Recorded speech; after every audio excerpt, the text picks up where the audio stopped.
Alright, let's address the elephant or perhaps the elephant-haired, spray-tanned demagogue in the room. Could Donald Trump become a dictator? I mean, the man's ego could fill the Grand Canyon, and he's got a real soft spot for gold-plated everything.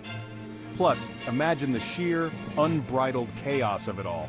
It'd be like a reality TV show gone horribly, hilariously wrong. Let's take a deep dive into the actual likelihood of this dystopian daydream becoming reality. The U.S. Constitution is a different beast altogether. America's founding fathers, in all their powdered wig wisdom, were deeply suspicious of concentrated power. They just fought a bloody revolution against a king, remember? They weren't about to let some power-hungry bloke waltz in and declare himself emperor. So they created a system specifically designed to prevent any one person or branch of government from becoming too powerful. This beautiful, chaotic system is known as checks and balances. It's like a political game of rock, paper, scissors, where each branch, the executive, the legislative, and the judicial, can limit the power of the others. It's a system that's messy, inefficient, and often downright baffling, but it's also, dare I say, kind of brilliant in its own way. Now let's address the elephant gun in the room, shall we? The military. It's a terrifying thought, isn't it? The image of tanks rolling down Pennsylvania Avenue, soldiers enforcing martial law, and Trump addressing the nation while wearing one of those ridiculous military hats he seems so fond of. But could he actually do it? The short answer is, it's complicated. The U.S. military is bound by the Posse Comitatus Act. This act prevents the president from using the military to police U.S. citizens. Any attempt to use the military for nefarious purposes wouldn't go unchallenged. When American soldiers enlist, they don't swear an oath of loyalty to the president. Nope, they pledge allegiance to the Constitution. That same document we talked about earlier, the one that makes Trump's head spin faster than a roulette wheel at a casino he just bankrupted. This is a crucial distinction because it means that the U.S. military isn't some personal army for the president to boss around. They're not obligated to follow illegal orders, and they're certainly not going to blindly obey a president who's decided to trade in his suit for a dictator's uniform. Imagine this: Trump, drunk on power and Diet Coke, decides to declare himself president for life. He issues an executive order abolishing Congress, disbands the Supreme Court, and replaces the national anthem with YMCA. What do you think the military's reaction would be?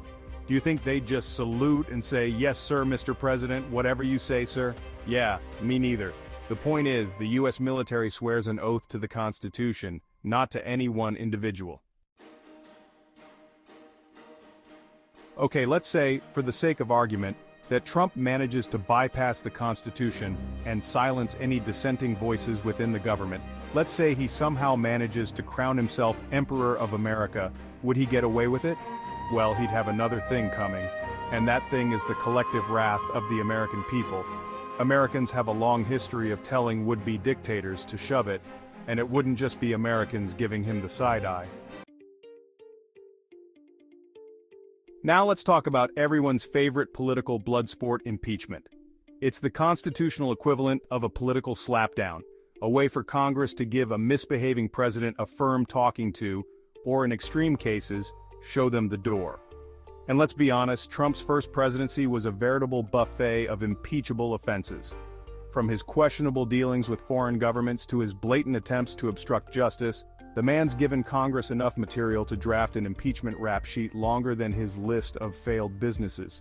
Now I know what you're thinking, but John, he's already been impeached, twice, and he's still walking around like he owns the place. And you'd be right. Trump has the dubious distinction of being the only U.S. president to be impeached twice by the House of Representatives, but he was acquitted by the Senate both times, which is kind of like getting caught red-handed with your hand in the cookie jar, but your mom lets you off with a warning because, well, she's kind of terrified of you. But here's the thing. Impeachment isn't just about removing a president from office, it's also about holding them accountable, about sending a message that their actions have consequences.